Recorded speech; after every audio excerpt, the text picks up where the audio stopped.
Olá pessoal, tudo bem com vocês? Nós estamos aqui para gravar mais um bloco de aulas e esse bloco vai ser sobre ecologia. Então nós vamos ver alguns conceitos que são trabalhados dentro dessa temática de ecologia. Nós vamos começar definindo o que é ecologia e também organizando os níveis que os seres vivos estão distribuídos nos ecossistemas, sejam naturais ou não naturais. Então não sai daí e após a vinheta a gente vai começar a nossa aula.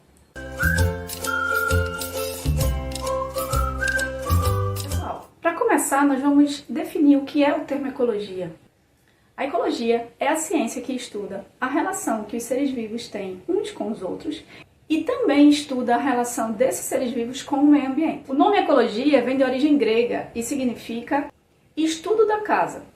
Eco vem do nome oikos, do grego oikos, que significa casa, e logia vem do grego logos, que significa estudo.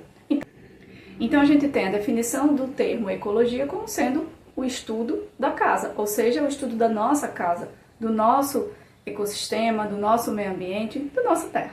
Para a gente começar de fato a nossa aula, a gente precisa entender como que esses seres vivos eles estão organizados dentro dos ambientes. E aí a gente começa a estudar os níveis de organização, que parte desde o indivíduo até o máximo dessa organização, que seria o nosso planeta. Como o primeiro nível, que é o organismo, ele vai representar um indivíduo, que pode ser um animal, pode ser um micro-organismo, uma planta, qualquer ser vivo que esteja integrado dentro do ambiente. Quando a gente tem um conjunto de indivíduos com características semelhantes e que eles conseguem, entre eles, se reproduzir, ou seja, se eles conseguem encontrar parceiros capazes de terem descendentes férteis, essa é uma das definições de espécie.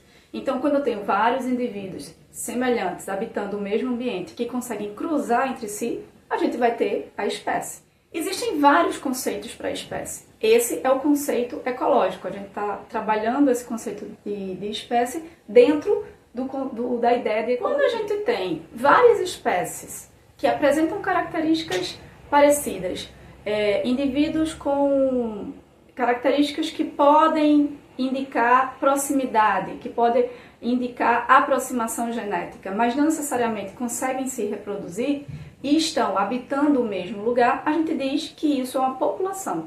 Então eu posso ter vários peixes, por exemplo, dentro de um determinado rio, mas não necessariamente todos eles vão ser da mesma espécie. E isso vai indicar uma população de peixes, ou seja, eu tenho indivíduos com características um pouco parecidas que estão no mesmo lugar e que são de espécies diferentes. Quando a gente amplia isso para vários organismos totalmente diferentes, ou seja, quando eu tenho um conjunto de diversas populações, população de peixe, população de insetos, a população de plantas, de micro-organismos, quando eu tenho todos os seres vivos daquele ambiente, eu digo que aquilo é uma comunidade.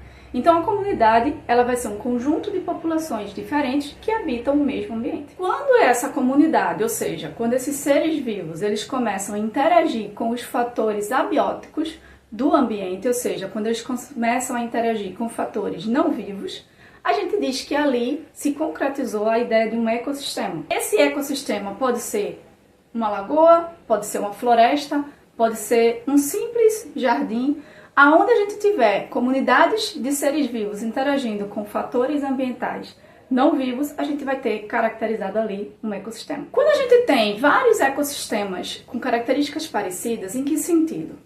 No sentido de apresentarem aspectos semelhantes, ou seja, eu tenho ecossistemas diversos dentro de uma floresta, mas a floresta seria o total. Então eu tenho dentro dessa floresta diversos ecossistemas que estão ali com suas comunidades, com seus fatores abióticos. Eu digo que toda aquela área, que toda aquela caracterização de floresta forma um bioma. Então, para a gente ter um bioma, a gente precisa ter, além de vários ecossistemas existindo dentro daquela área, a gente também precisa ter a fisionomia do ambiente com as mesmas características.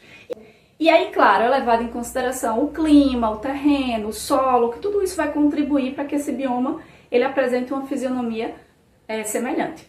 E quando a gente consegue reunir todos os biomas existentes, a gente tem a chamada biosfera, que se a gente dividir essa palavra, bio vem de vida e esfera de camada. Então eu teria uma camada de vida, ou seja, quando eu falo de biosfera, eu estou falando da camada onde é possível encontrar vida no nosso planeta. Então a biosfera é a nível mundial. Eu reúno dentro da biosfera todos os biomas. É só isso! Quando nós definimos o conceito de ecossistema, eu falei duas palavrinhas para vocês que foram fatores não vivos. Esses fatores não vivos são um dos componentes que a gente encontra dentro dos ecossistemas. Então, para a gente estudar a ecologia, para a gente estudar o ecossistema, os vários níveis de organização, a gente precisa entender esses dois conceitos. Existem dois tipos de parâmetros ou fatores, que são fatores bióticos e abióticos. Dentro de um ecossistema, a gente vai encontrar fatores vivos e fatores não vivos. Os fatores vivos são os seres vivos. Os animais, os micro-organismos, bactérias, fungos, protozoários, os diversos micro-organismos. As plantas, tudo que for vivo, a gente vai englobar dentro desses fatores bióticos. Os fatores abióticos, eles têm esse A no comecinho da palavra, que vem de negação. Então, seriam aqueles fatores que não têm vida. São os fatores que a gente encontra no ambiente. A luz do sol, a radiação, a temperatura, a água, o solo, né? A constituição de rochas, o vento, a água em formato de neve, a chuva. O que não é vivo dentro de um ambiente, a gente vai incluir dentro de fatores abióticos. Então, quando a gente fala de ecossistema, a gente fala de uma esfera de vida, a gente precisa levar em consideração a interação entre esses dois fatores.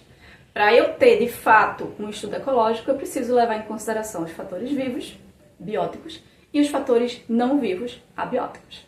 Que demais! Então é isso, pessoal. Chegamos ao fim dessa aula. É uma aula introdutória só para a gente entender alguns aspectos que precisamos conhecer para estudar um pouco mais a fundo esse tema sobre ecologia.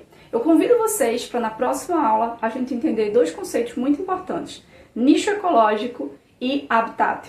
A gente também vai entender o papel que os seres vivos desempenham dentro dos diversos ecossistemas.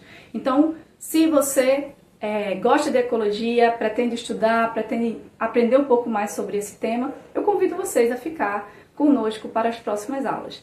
E aproveitando, convido a todos para se inscrever no canal, porque a inscrição de vocês ajuda muito para que a gente continue trabalhando, para que a gente continue produzindo vídeos cada vez melhores. Se inscreve, ativa o sininho e tchauzinho, até a próxima aula!